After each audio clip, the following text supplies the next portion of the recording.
leer el Salmo completo y voy a tomar solamente 3 versículos en el momento que sea preciso. Leemos con toda reverencia. De Jehová es la tierra y su plenitud, el mundo y los que en él habitan, porque él la fundó sobre los mares y la firmó sobre los ríos. ¿Quién subirá al monte de Jehová? ¿Y quién estará en su lugar santo? El limpio de manos y puro de corazón, el que no ha elevado su alma a cosas vanas, ni jurado con engaño. Él recibirá bendición de Jehová y justicia del Dios de salvación. Tal es la generación de los que le buscan, de los que buscan tu rostro, oh Dios de Jacob. Alzaros puertas vuestras cabezas y alzad vosotras puertas eternas, y entrará el Rey de gloria. ¿Quién es el Rey de gloria? Jehová el fuerte y valiente, Jehová el poderoso en batalla. Alzaros puertas vuestras cabezas y alzad vosotras puertas eternas, y entrará el Rey de gloria. ¿Quién es este Rey de gloria? Jehová de los ejércitos, Él es el Rey de la gloria. Oremos. Padre, tú eres el Rey de la gloria. Te adoramos, bendecimos tu glorioso nombre y te exaltamos en este día santo que nos hemos congregado para darte gloria, honra, honor, pleitesía, para adorarte, expresarte nuestro amor, nuestro afecto. Oh, bendito sea tu nombre, oh Dios. En esta hora, Señor, estamos necesitados de oír tu gloriosa palabra, oh Dios. Padre amado, una vez más confesamos nuestra impotencia, de que sin ti nada podemos hacer, oh Dios. Que tu palabra sea predicada para gloria de tu nombre. Tú eres el que le da vista a los ciegos, Padre Santo. Aquel que levanta, Padre amado. Lázaro no podía salir de esa tumba, a no ser que tú le dijese, Lázaro, sal fuera. Oh, Padre amado, es por el poder del Evangelio que los muertos espirituales pueden salir de sus tumbas, oh Dios, porque tú eres el Dios de los vivos y los muertos. Padre amado, en el nombre poderoso de Jesús, da vida a algún muerto espiritualmente en este día. Oh Dios de la gloria, ven con salvación, con liberación. Exalta, oh Dios, a tu glorioso Hijo. Padre amado, esta es tu heredad, este es tu pueblo amado, oh Dios. Mira, Padre amado, en esta hora, Padre, a este siervo inútil, Padre, que va a intentar, Padre amado, expresar lo que es inexpresable, Padre amado. Sondear lo que no es sondeable, oh Dios. Oh, profundidad de las riquezas y de la sabiduría y de la ciencia de Dios. Oh, bendito sea tu nombre, oh Dios. Padre amado, ayúdanos, oh Dios.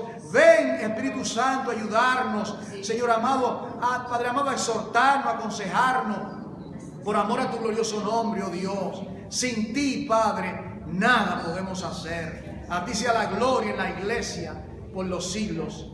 Amén. En esa santa reverencia y con su Biblia en sus manos, puede tentarte. Amén. Estamos hablando durante este tiempo que hemos apartado para hablar de la historia del pueblo de Dios. ¿Qué historia más gloriosa es la historia nuestra como el pueblo, su heredad, el pueblo de Dios? Es un error, como todavía usualmente decimos, Israel es el pueblo de Dios, Israel es el pueblo de Dios, y el énfasis se subraya que Israel es el pueblo de Dios.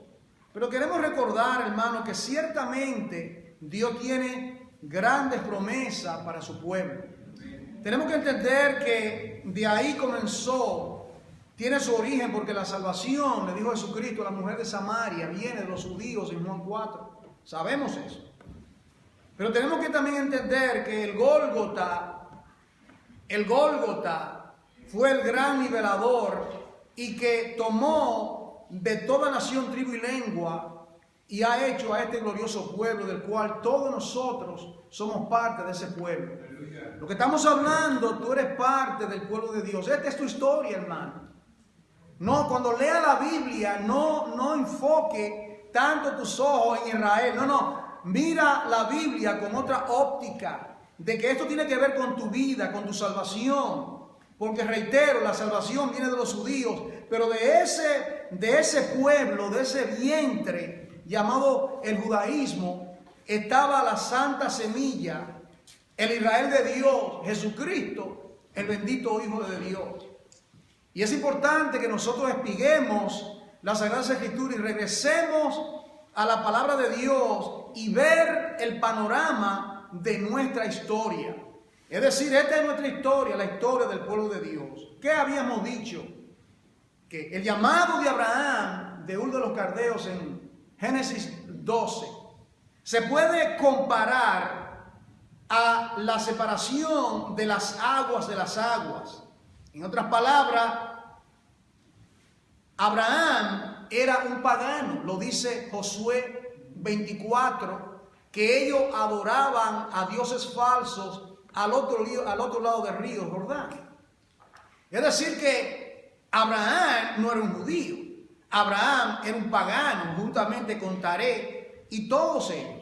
Y viene la separación cuando Dios le dice a Abraham, que tenía aproximadamente algunos 80 y pico de años, 86 más o menos, y Dios le dice, sal, ahí viene la separación, sal de tu tierra y de tu parentela a la tierra que yo te mostraré.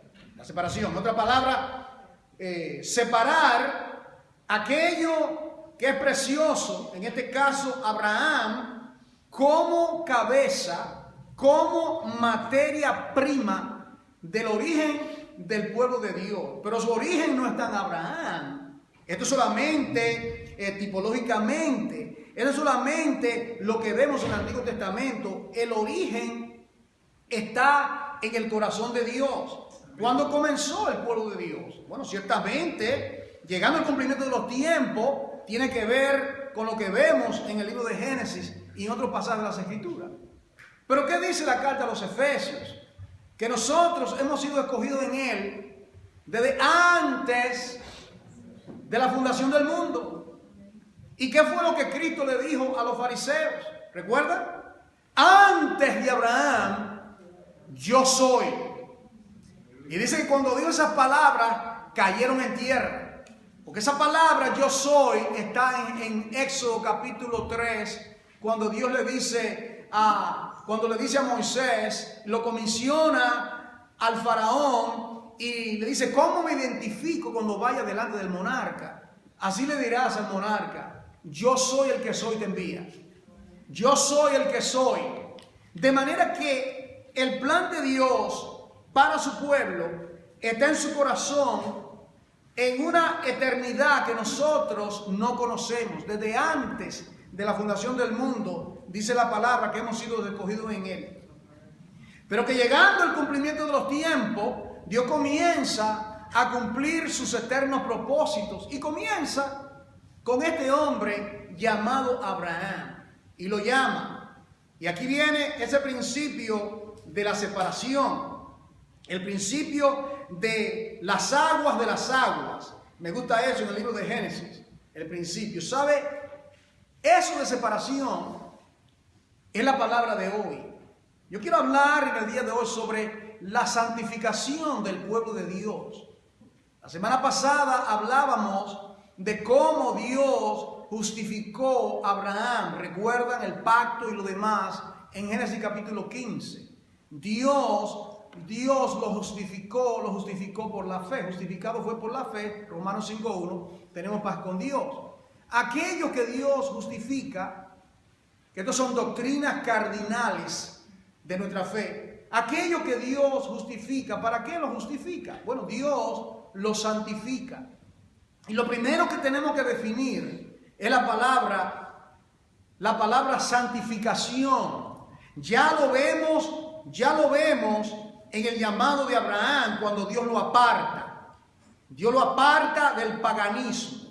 Entre paréntesis, Dios aparta tu vida de todo lo falso, de toda idolatría, de todo pecado, para que sea un pueblo santo exclusivamente para Él. Esa es la historia del pueblo de Dios. Pero una manera de verlo, mirándolo en el libro de Génesis, he dicho que no se puede dividir sin cortar. Recuerda que lo he dicho muchas veces, ¿verdad? ¿Qué Dios usa para dividir? Él usa su palabra. La palabra de Dios vino a Abraham y separó a Abraham de aquello que son las naciones paganas para con su vida apartarlo para que sea santo para él. Pero eso se ve en el libro de Génesis. Usted ve el principio de separación y dice, y separó Dios los mares de la tierra seca. Y separó Dios la luz de las tinieblas. Separación. Y todo, cada acto fue por la palabra de su poder. Génesis 1:3. Y dijo Dios, júntense las aguas, sepárese. Y así fue. Pero usted nota que después que creó al hombre, el sexto día, hay algo que Dios dice que santificó el séptimo día. Lo santificó y dice, es llamado el día de reposo. Nosotros cuando hablamos de reposo, tiene que ver con que estamos cansados. No podemos entrar con esa mentalidad a la palabra reposo del libro de Génesis, porque Dios es eterno y Dios no necesita descanso, ni tampoco duerme. ¿A qué se refiere? Dice que Dios santificó ese día, lo separó. ¿Para qué? Para Él gloriarse. Él descansó en satisfacción. Nosotros descansamos en cansancio. Ahí está la gran diferencia. ¿Y qué dice después? Dice, y todo lo que Dios hizo, vio que era bueno. Bueno en gran manera. El principio de la separación. ¿Qué tal del pueblo de Dios? Y así comienza este principio. Usted lo ve en el libro de Levítico. Separó los animales inmundos de los animales limpios. Luego, cuando el pueblo, por medio, vino Abraham, Dios de Abraham, Dios de Isaac, Dios de Jacob. Jacob tiene 12 hijos. Los 12 hijos entran a la tierra de Egipto, se multiplica en una gran nación por 400 años y ahí está ese pueblo, esa agua, las aguas, porque en la Biblia las aguas representan las naciones, los pueblos. Pero ahora Dios le había dicho a Abraham hace 400 años en Génesis 15, cuando hubo lo del pacto, que la tierra donde va a estar por esos 4 siglos, ustedes van a ser esclavos. Pero luego yo lo voy a sacar con mi brazo extendido y lo va a separar. Pero primeramente voy a hacer grandes maravillas, como vimos nosotros con la relación lo de las plagas. Y ciertamente Dios se glorificó su nombre.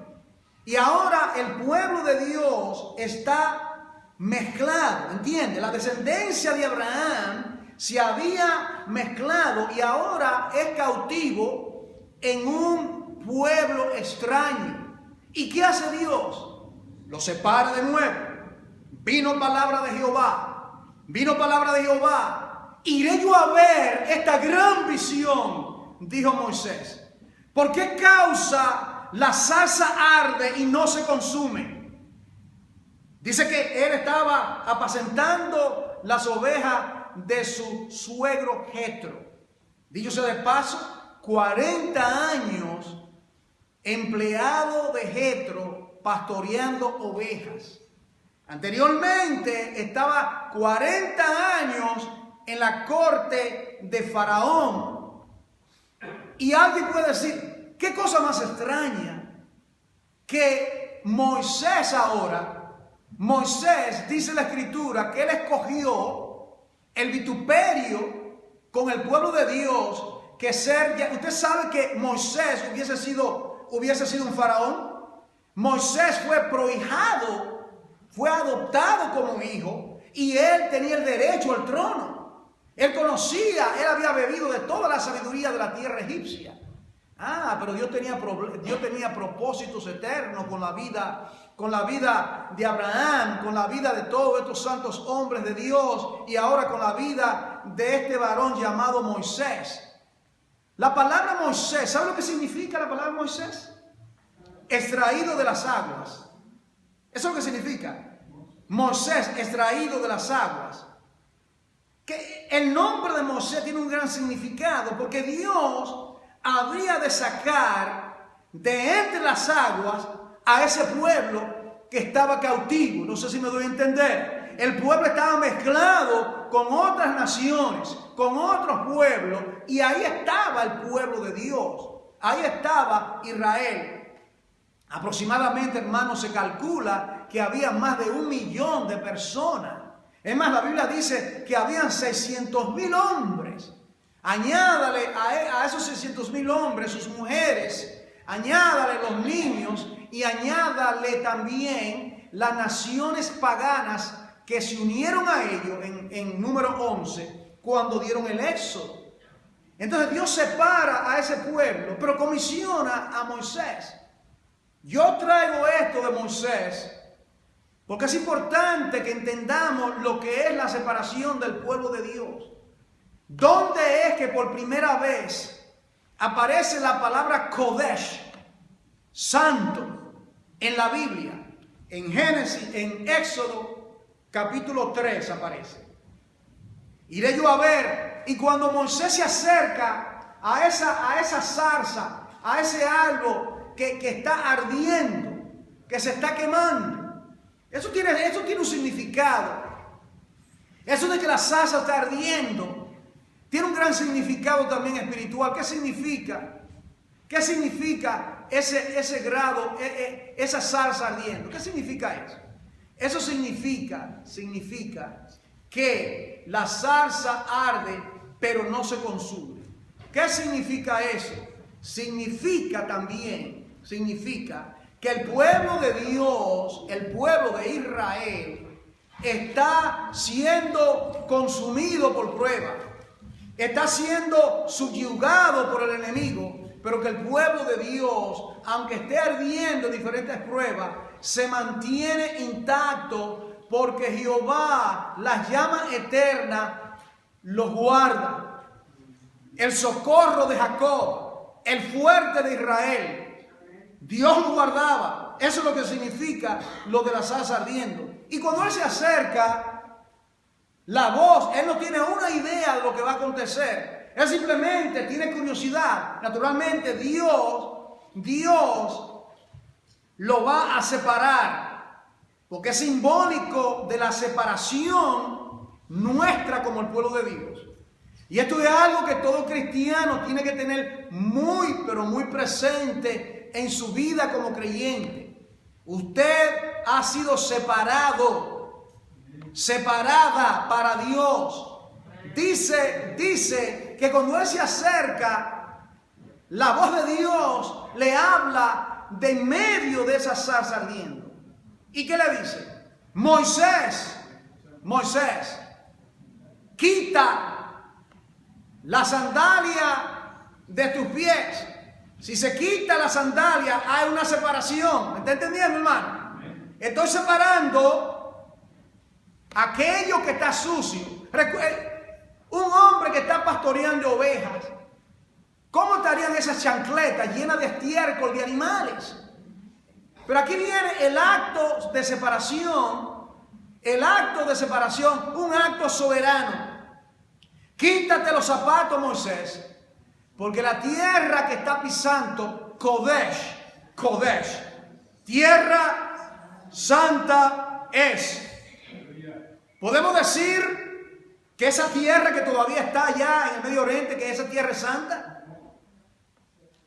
Podemos nosotros decir, lo que santificó esa tierra, ese lugar, fue la presencia manifestada de Dios en ese momento, en ese siervo. Lo que nos hace a nosotros santos, a pesar de nuestra carnalidad, de nuestras debilidades, de nuestras imperfecciones, es que lo que tiene que ver con la santidad, es que después que Dios, como dice Job pregunta, ¿y cómo se hará limpio aquello que es impío? ¿Y cómo se justificará? ¿Cómo se podrá justificar el hombre delante de Dios? Bueno, Dios responde a esa pregunta por medio de aquel que es perfecto, de aquel que es santo. Es más, es santísimo, su santo y bendito Hijo, por medio de Él, por medio de Él. Pero estas son etapas preparativas que tienen que ver con la raíz invisible que vemos en el Antiguo Testamento, la raíz invisible de los tipos que luego se va a manifestar, que es la realidad. La sombra, pero la sombra indica que hay una realidad, que hay una sustancia. Y como dice Pablo, la sustancia o la realidad es nuestro Señor Jesucristo. Bueno, Dios lo llama y Él ciertamente obedece, se quita los zapatos y Dios lo comisiona y lo llama a algo sumamente extraordinario de llamarlo a ser su pueblo santo, su pueblo santo. Y lo llama y lo comisiona a ir delante de ese monarca. De manera que Dios lo santificó. Luego vemos nosotros cómo Él va donde el monarca y le resiste constantemente. No te he dicho que dejes salir a mi pueblo. Ya Dios había determinado separar. Yo que soy Kodesh, el santo. Yo, el santo de Israel, he determinado en mi soberanía de separar a Israel como mi pueblo. Usted lo ha leído en Éxodo 19, porque vosotros sois pueblo santo, real sacerdocio. Y Él le dice, no por ser vosotros como los demás pueblos, sino que por pura gracia Dios le ha llamado. Israel no era mejor que los egipcios. ¿Usted cree que Dios lo llamó a usted a salvación porque usted es mejor que su vecino? Es pura gracia. Es pura gracia. Eso es algo que a mí me enternece el corazón cuando yo pienso en mi salvación. ¿Cómo que Dios puede fijarse cuando escudriño mi corazón y veo el espejo de su ley? ¿Qué tengo que decir? Romanos 7, ¿qué dice? Miserable hombre de mí, ¿quién me librará de este cuerpo de muerte? Pura gracia, pura misericordia, puro amor de un Dios que merece ser exaltado, adorado, bendecido por todo el mundo, particularmente por su pueblo santo aquí reunido. Esta es la historia tuya, hermano. Es algo práctico, algo vivencial, no es algo dominical o de lunes o martes o jueves. Es algo que es parte de tu vida, que ha sido llamado para separarte del mundo. Y Dios ciertamente lo separa. Pero hubo una lucha primeramente con ese monarca. Te he dicho que dejes salir a mi pueblo. En un momento dado le cambia el lenguaje y le dice, no te he dicho. Le dice, Israel es mi primogénito. ¿Entiende el principio de separación? ¿Sabe que el primogénito era separado? El primogénito en cada casa de Israel, ¿no? Dice, apartará para mí todo aquel que abre matriz. El varón automáticamente era separado, era consagrado. Y él le dice, Israel es mi primogénito. No te he dicho, deja salir a mi pueblo para que me adore. Ahí está el propósito. Con el fin lo he separado, he escogido Israel. ¿Para qué? Para que me adore. Pero primero tenía que ser santificado. Y Dios tenía que mostrar su poderosa mano, el brazo potente, el brazo poderoso de Jehová se tenía que manifestar. Y vinieron todas esas plagas. Y finalmente vino la última en Éxodo capítulo 12, la muerte de los primogénitos. Recuerda, no te he dicho que dejes salir aquel que yo he separado.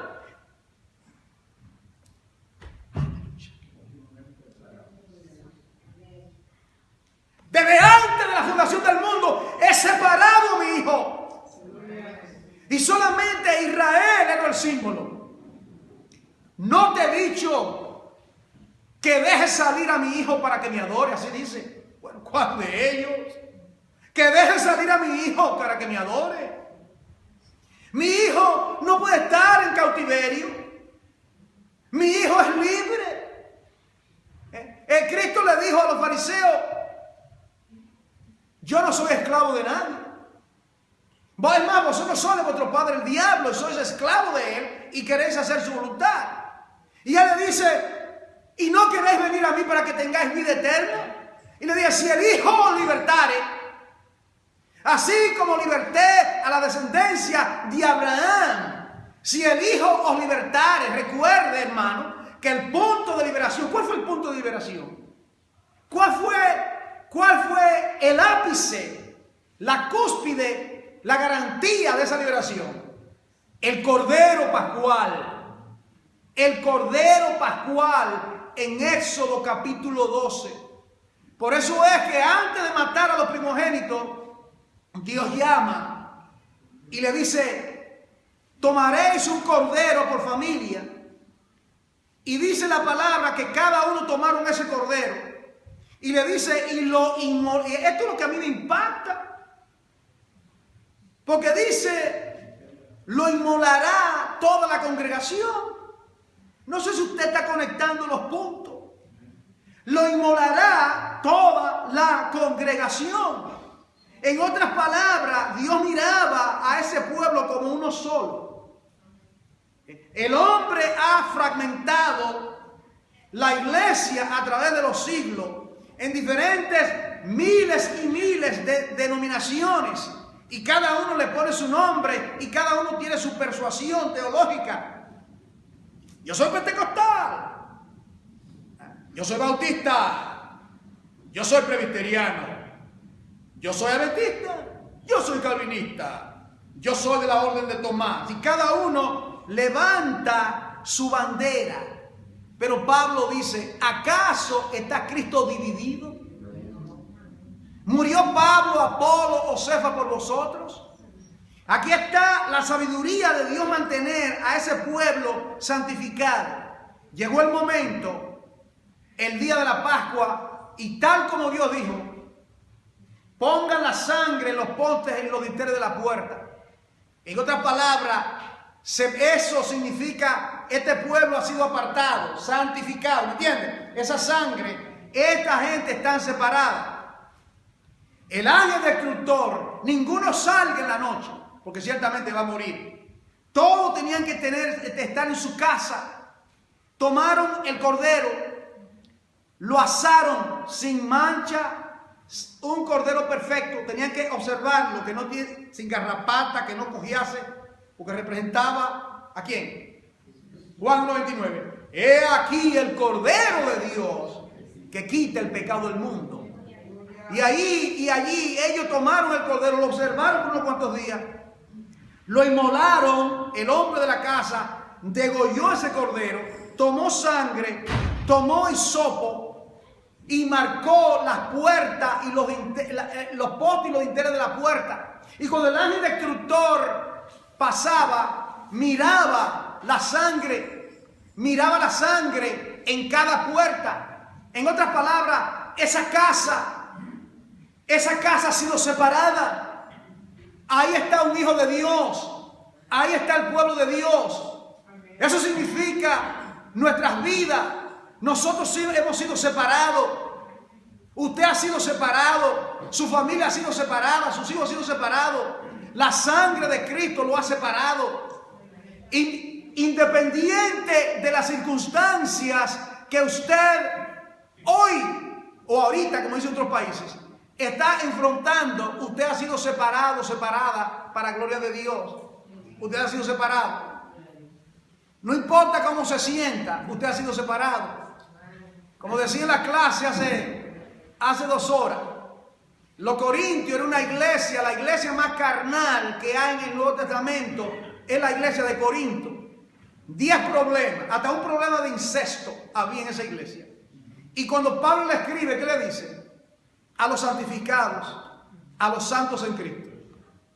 En otras palabras, ustedes están en esa ambivalencia pecando, pero recuerden, ustedes Corintios, soy el pueblo de Dios, soy un pueblo apartado. Y naturalmente vino la palabra correctiva para que los corintios se corrigiesen y anduviese a la derecha y no a la izquierda. Cierro el paréntesis. Y ahora tenía que ser santificado por la sangre y por el agua. ¿Entienden? La sangre, el cordero asado en su vientre y la sangre aplicada a las puertas simbólicamente del corazón, ¿no? Faltaba el agua. En esto hay gran sabiduría. Y estos son parte del gran misterio que habla Pablo. Pero ciertamente Dios da revelación cuando oímos la palabra con fe y ponemos atención. ¿Qué dos cosas acontece cuando una criatura nace? ¿Cuál es el ambiente de una criaturita? ¿No es acuático? ¿Y cuando sale? Cuando rompe fuente. De seguro que hay sangre, ¿no? De seguro que hay sangre. Estas son las cosas que Pablo dice que esto es un gran misterio. Todo esto tiene que ver con el gran misterio. Porque está hablando de la misma manera que Dios forma a esa criaturita en el vientre de su madre. Desde esa misma manera, Dios formó esa nación. Y de esa misma manera, Dios forma a Jesucristo en tu corazón por la fe. Está siendo formado. La palabra dice en Gálatas, le dice, mira en Gálatas, póngase al día con el Señor. Él le dice, yo vuelvo a sufrir dolor de parto. ¿Hasta qué? Hasta que Cristo sea formado en vosotros. Entonces hay un principio espiritual. Yo soy polvo. Yo soy arena, yo soy vil. Lo vil se hace precioso, no porque el polvo tenga virtud alguna, sino porque Dios toma aquello que es vil, mis pecados, mis iniquidades, la deposita en la profundidad de la mar y me da una nueva naturaleza. Y las cosas que antes yo aborrecía, ahora yo la amo. Y las cosas que antes yo amaba, el pecado, ahora yo lo aborrezco. Y cada día en lo que tiene que ver, porque la santificación se puede mirar y es bíblicamente vista en dos términos. Primeramente, somos santificados en Él desde el instante que somos regenerados, ya somos apartados. De la misma manera que Dios separó a Israel de las demás naciones, de la misma manera que Dios separó la luz de las tinieblas, usted ha sido separado. Eso es instantáneo. Pero, porque todavía tengo este cuerpo de pecado, y este cuerpo quiere pecar y pecar, necesito la santificación. ¿Y de qué manera Dios opera la santificación? ¿Qué dice la palabra? Bueno, el agua. Israel ya fue separado por la sangre, Éxodo 12. Pero ahora tenía que ser sumergido en el agua. ¿Me entienden? Fueron bautizados en Moisés, dice. Así dice la Escritura. Es decir, que ellos que fueron apartados, ellos que experimentaron la sangre del Cordero, ellos ahora cruzan el mar. Descienden, ¿entienden? De la misma manera cuando usted lo bautizan, a usted lo sepultan en las aguas y luego, ¿verdad?, sale a novedad de vida. Todo ese pueblo descendió a las aguas de Egipto, a las aguas del mar, y luego salieron y fueron. ¿Y qué dice Pablo hablando de la iglesia? Que Cristo se dio por la iglesia y la lavó, la santificó por medio de su sangre. ¿Y qué dice? Habla Tito, dice, por el agua del lavacro. ¿Entienden lo que es el lavacro? La fuente. Estaba hablando, fíjense qué cosa tan interesante es esto. ¿verdad? Y ya que el Señor me lo está trayendo a la mente mientras hablo, me voy a dejar guiar. En el tabernáculo había 2 piezas antes de entrar al lugar santísimo. Estaba, la primera pieza era el altar. ¿Qué había en el altar? Sangre. Los animales eran matados y ahí se esparcía sangre. Los sacerdotes, los hijos de Aarón, tenían que purificarse con sangre. Pero ¿qué era lo otro que había? La fuente. ¿Entienden? En otras palabras, aquellos que han participado de la sangre tienen que ser Kodesh santo. Tienen que purificarse, tienen que limpiarse. Y por eso es que está la fuente. Entonces, Aarón y sus hijos, antes de entrar al lugar santo, al lugar santísimo, ¿qué hacían? Se lavaban las manos y los pies, porque estaban entrando a tierra santa y no podían entrar con las manos sucias y con los pies sucios. En otras palabras, la mano significa lo que hacemos, los pies significa nuestro andar. Anda delante de mí, le dijo Dios a Moisés, a Abraham, y sé perfecto nuestro andar. Note cuánto, y anduvo a Enoc con Dios. Anda delante de mí, sé perfecto.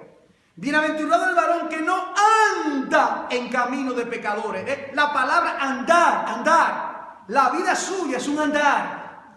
Tú te vas dirigiendo desde el punto, te vas a dirigir a la eternidad, con Dios o sin Dios. Si no tiene a Dios como tu tesoro, será un fin trágico. Pero si tiene a Dios como tu tesoro, será un glorioso amanecer ese día. Bendito sea el Señor para siempre. Bueno, Kodesh, el pueblo ha sido santificado, el pueblo ha sido separado. Ahora, ¿qué tiene todo esto que ver con el Salmo 24? Estoy ahí. Cuando predico no me gusta dar vuelta por otro lado. Vamos a centrarnos ahí. El Salmo 24. Antes de entrar ahí, en 1 Corintios 1:30, quiero leer 1 Corintios 1:30 para que usted vea lo que dice el apóstol Pablo, que Dios ha hecho a Jesucristo para nosotros. Sí, vamos acá. 1 Corintios 1:30.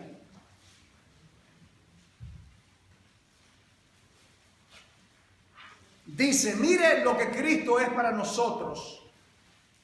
Y cada una de estas palabras tiene su peso en oro. 4 cosas. Y mire, 1 Corintios 1:30. Dice, mas por Cristo,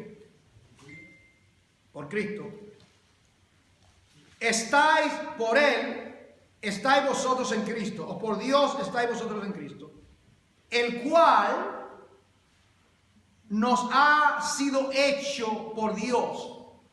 Dios ha hecho a Cristo 4 cosas para nosotros. ¿Quiere marcarla? No sé. Número 1, Dios ha hecho a Jesucristo sabiduría.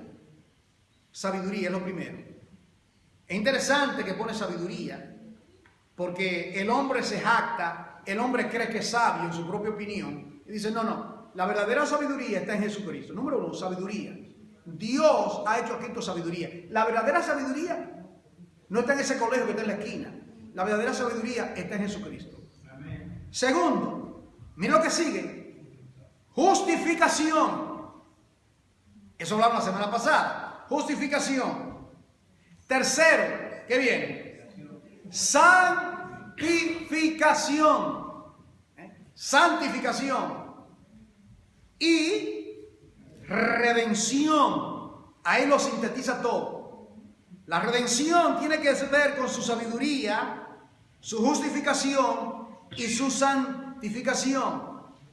La obra de santificación es una obra divina y el Dios Trino trabaja en el creyente. Le voy a dar una cita, por ejemplo, usted puede buscar 1 Tesalonicenses 5:23, no lo voy a leer, donde dice que Dios nos santifique por completo, cuerpo, alma y espíritu. La obra es una obra trinitaria. Dios quiere que nuestro cuerpo sea santo, nuestra alma sea santa.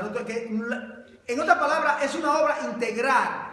Y Romanos 8:14 dice que el Espíritu Santo tiene una obra de santificación en la vida del creyente, en la vida del creyente.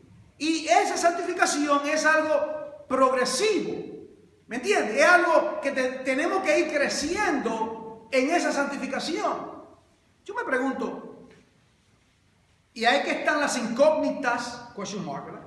Los signos de interrogación, ¿verdad?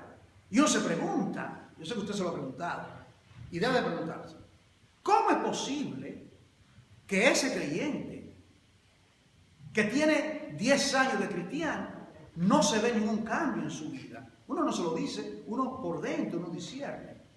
Y uno ve a esa persona, si la conocía, digamos, vamos a poner el ejemplo de un matrimonio, ¿verdad? Y los dos se convierten a Jesucristo, ¿verdad? Los dos se convierten a Jesucristo. Entre comillas, se convierte entre comillas, ¿verdad? Porque solamente Dios conoce lo que hay en el corazón.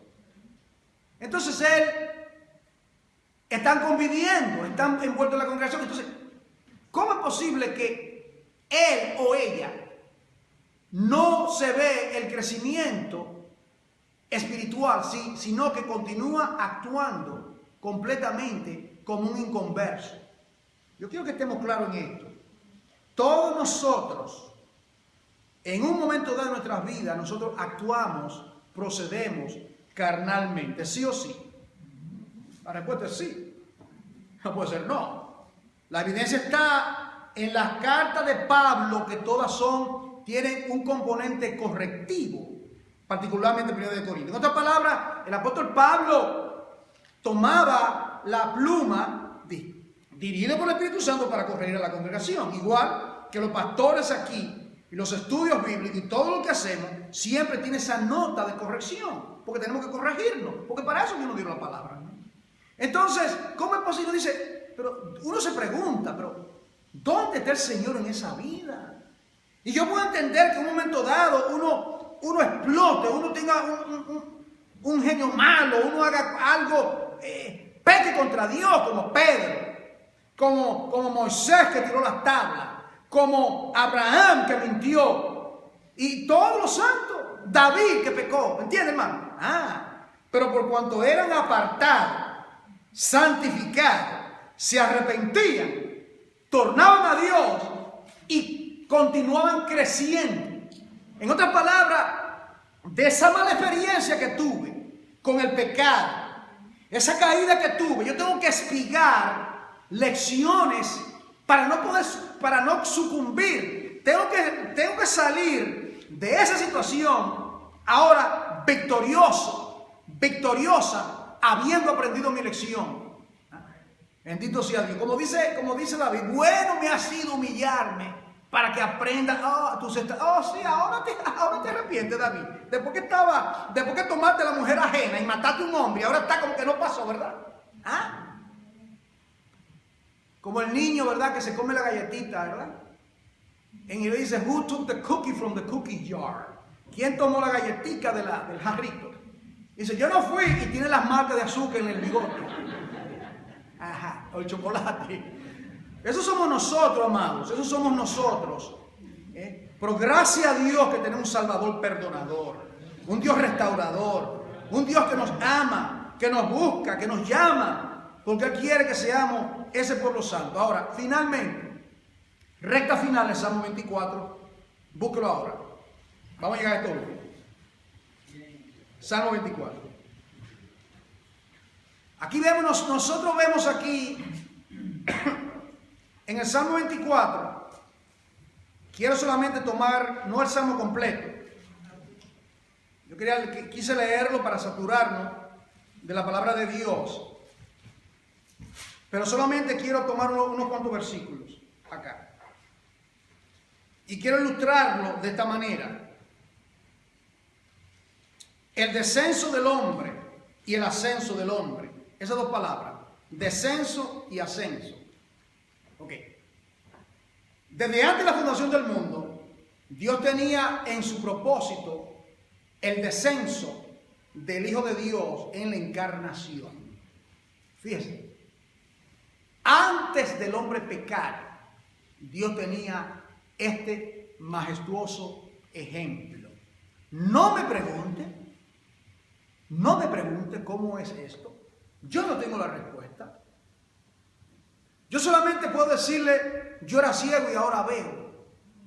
Y todavía quiero ver más. Yo no entiendo de qué manera le tomó por sorpresa a Dios el pecado de Adán. Claro que no. Dios tenía un propósito eterno, una prueba. El hombre pecó, falló la prueba y vino el descenso. Yo se lo he ilustrado de esta manera, una línea recta, una línea así. El plan de Dios. Vino Dios, creó lo que se llama el factor tiempo, un paréntesis en la eternidad. Mira la eternidad, una línea indefinida de esta manera y una línea sin fin de esta manera. Un paréntesis llamado el tiempo. En ese pequeño, diminuto paréntesis, Dios crea al hombre. El hombre peca. Y hubo un descenso, como en forma de V, una V. El descenso. El hombre ha descendido en pecado y miseria. ¿Qué hace Dios? Dios incorpora el plan redentivo.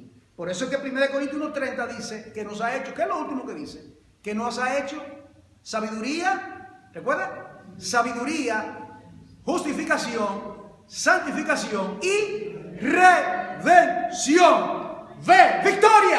Victoria. Esa es la victoria. Y viene, y él va al chiquero y saca al hombre del pecado, del muladar. E incorpora, porque hubo una emergencia, ¿entiendes? Yo uso el término, hubo una emergencia. La emergencia fue, ¿se acuerda la situación del niño que se ensucia, que está supuesto en un lugar, pero se entretiene, hace lo que no está supuesto hacer y se ensucia? El padre lo va a coger, le va a dar unos cuantos batazos. No, ¿qué hace el padre? Lo llama la atención, lo corrige, lo llama a capítulo, lo lava y sigue el camino, ¿me entiendes? Entonces, ahí viene eso ahora. Él viene y viene el descenso, la encarnación. Y esto lo vemos tipológicamente, que las túnicas de pieles, que el arca de Noé, todo lo que vemos en el Antiguo Testamento, la raíz invisible de la realidad que se había de manifestar. Y ahí viene, y Dios, cuando llega el cumplimiento de los tiempos, viene Jesucristo y redime al hombre. Una vez que lo redime, esa vez, mire, desciende, ¿verdad? Ahora viene así, mire, es una eternidad. Ese descenso, ahora viene el ascenso. Véalo por esta óptica. La escalera de Jacob, ¿recuerda la escalera de Jacob? Y esa visión, y él veía esa escalera que tenía, nosotros ponemos, si usted pone una escalera, usted pone la finca en la tierra, ¿no? Pero esta escalera es muy extraña. En vez de subir la escalera desciende. ¿Entiendes? La escalera desciende. ¿Y para qué es una escalera? Para subir y para descender. ¿Entiendes? Entonces, el descenso del hombre, el hombre peca, el gran descenso. Y ahora viene la pregunta del Salmo 24. Quizá ahora tiene más sentido. ¿Y quién subirá? Ahí comienza todo. ¿Quién subirá? Si todos hemos descendido en pecado, ¿quién subirá? Es la pregunta. ¿Quién subirá? Todos hemos descendido. Todos hemos pecado. Adán fue el primero. Toda la descendencia. Todo el mundo ha descendido. ¿Quién subirá? ¿Quién subirá? Porque el hombre fue destinado para gloria, hermano. El hombre fue creado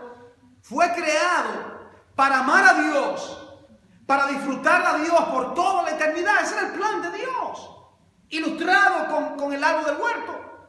Y la pregunta es, ¿quién subirá al monte de Jehová? Subir significa estar en comunión con, estar en su presencia. ¿Quién subirá? ¿Quién podrá subir? ¿Y note a dónde? Al monte de Jehová, a la presencia de Jehová.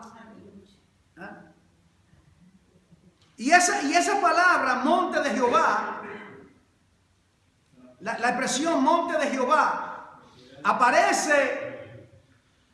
Hay que entonces ver cómo se conecta esto de monte.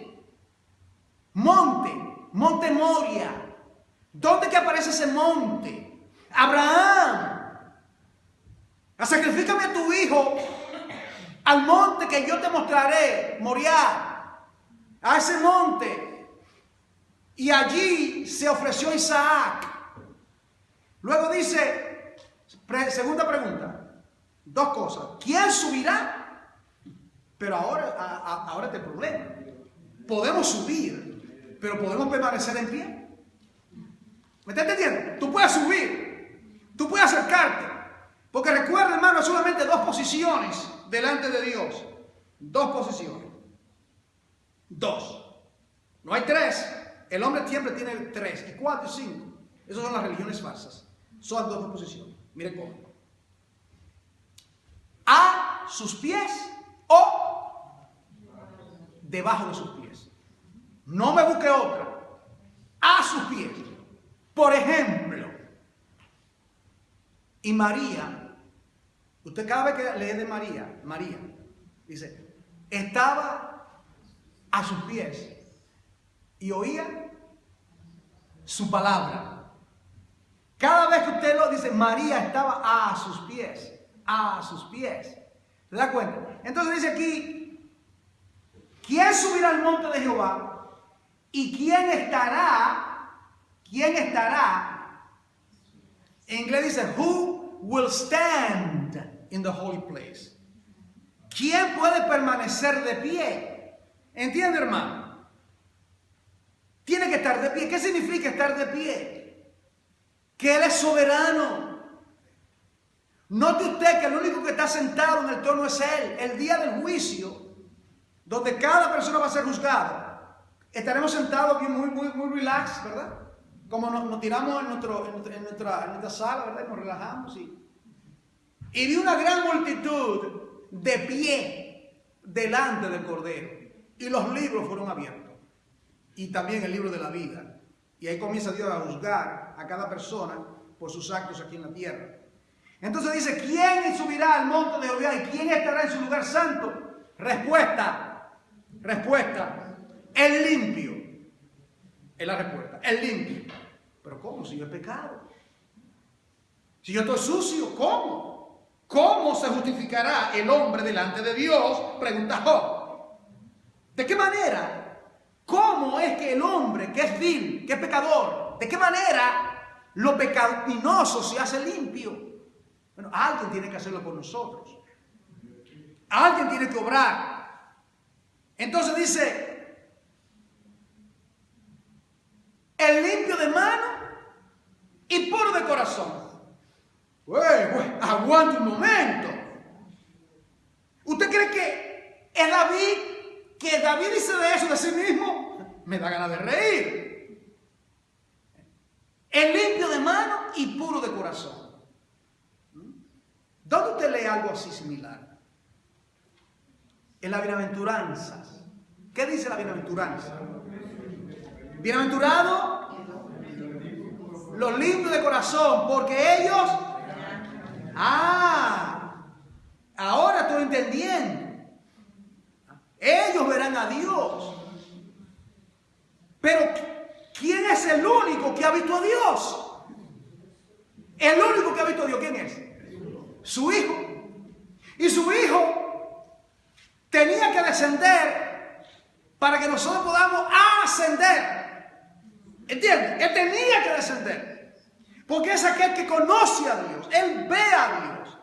Él conoce a Dios. Y Él desciende para que nosotros podamos ascender a Dios, ¿verdad? Me gusta esa palabra en Apocalipsis, ¿verdad? Sube acá, le dijo a Juan, Apocalipsis 4:1, y yo te mostraré las cosas que serán después de esta.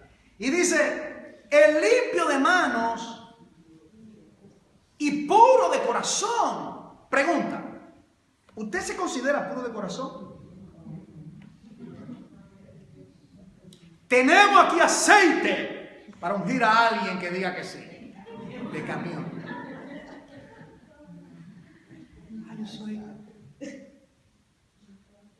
¿Se da cuenta, amado hermano, la prepotencia? ¿Cuánto necesitamos a nuestro Señor? ¿Cuánto necesitamos su pureza? ¿Cuánto necesitamos no ver nuestras iniquidades ya perdonadas, nuestras dificultades? Sino mirarlo a Él, el espejo. Y dice, ¿y quién? Bueno, subiste. Ahora la pregunta es si puede permanecer en pie. Ahí está. ¿Entienden, hermano? ¿Quién puede? O sea, subieron. Delante del trono estarán todos los habitantes de la tierra estarán delante del trono. Pero ¿quiénes van a estar delante del pie? Van a permanecer aquellos que han sido santificados, justificados, regenerados. Estarán a la derecha. Venid, bendito de mi Padre, entrad y heredad del reino preparado para vosotros desde antes de la fundación del mundo. Y a los otros, apartaos de mí, maldito al fuego eterno. Y viene la condenación. No hay neutralidad, no hay purgatorio, por si acaso. Solamente es Dios o Satanás, la gloria o el infierno. No hay otro camino. Esto está claro, y entiéndalo toda persona que está aquí oyendo esto, que Cristo es el único medio de salvación. Y dice, el limpio de mano y puro de corazón, el que no ha elevado su alma a cosas vanas, ni jurado con engaño. Aquí viene la recompensa. Yo lo escribí aquí, déjame ver si lo puedo dejar. La meta número 1 es subir. La meta es subir. Esa es la meta, subir. ¿Quién subirá a su presencia? No tengo recursos. Alguien tiene que enviar la escalera. Segundo, el camino dice, ¿y quién subirá? ¿Entiendes? ¿Quién subirá? Significa que alguien subió y conoce el camino. ¿Me sigue? Él conoce el camino porque él subió. ¿Y quién fue que ascendió? ¿No es aquel que primero descendió hasta la parte más profunda de la tierra? Romanos 10. En otras palabras, él conoce. Él descendió hasta lo último profundo de la tierra para redimirnos, para que él sea nuestra escalera. Él es la escalera, el anexo, lo que conecta lo vil hecho santo con aquel que es santísimo. El puente, una vida recta a Dios, tu Salvador y el mío. Y dice, aquí viene la recompensa, 3 cosas. La meta es subir, el camino, bueno, en Adán era una espiral cuesta abajo, ¿entiendes? Todo hemos descendido en pecado. En Cristo el espiral es a la inversa. Todos vamos hacia arriba, hacia arriba, hacia arriba. Porque Él quitó la maldición del pecado y trajo la vida a la inmortalidad por sí mismo. Entonces dice, Él, aquí viene la recompensa. Entonces tenemos 3 cosas en este texto. La meta, el camino y la recompensa de los peregrinos. Estamos caminando. Ahora dice aquí, bueno, ¿quién subirá? Bueno, Cristo me hace subir. Porque Él conoce el camino. Él es el único camino. Y dice, aquí viene, y Él recibirá bendición de Jehová y justicia del Dios de salvación. Tal es la generación de los que le buscan, de los que buscan tu rostro, oh Dios de Jacob. Y luego viene esa parte tan impactante, ¿verdad? ¿Ah? Y de repente lo encontramos en su presencia. Alzad la puerta a vuestras cabezas y alzad vosotras puertas eternas. Y entrará el Rey de Gloria. ¿Entienden, hermano? Esta es la entrada triunfal. Entonces usted puede captar. Está hablando aquí de Cristo, que después que descendió y nos redimió, ahora Él asciende. Él es el camino, la verdad, la vida, el que marcó nuestro paso hacia Él. Y ahora está ese grito de victoria. Y dice, alzad vosotras puertas eternas. Y es como uno se lo puede, de verdad, no me gusta usar la palabra imaginación, no me gusta esa palabra. Estamos tan acostumbrados a esa palabra. Pero podemos discernir esto. la bóveda celeste. Yo digo, yo diría todos esos ángeles, hermano, aleteando cuando Cristo desde el monte de Jerusalén, recuerda que los discípulos lo vieron, varones galileos, ¿qué estáis mirando? Iba subiendo. Y la bóveda celeste, todos esos ángeles y querubines y serafines, bendito sea el Señor, viendo la victoria del crucificado. Y están en esa expectativa. No sé si aplaudieron, a lo mejor se lanzaron en adoración con los 24 ancianos. Y dijeron, y entrará, ¿quién es este Rey de Gloria? Por ahí viene, Jehová el fuerte, el valiente, Jehová el poderoso en batalla. Alzad vosotras puertas eternas y alzad vosotras puertas eternas, y entrará el Rey de Gloria. ¿Quién es este Rey de Gloria? Jehová de los ejércitos. Él es el Rey. Él es el Rey de la gloria. Y yo diría, ¡aplausos!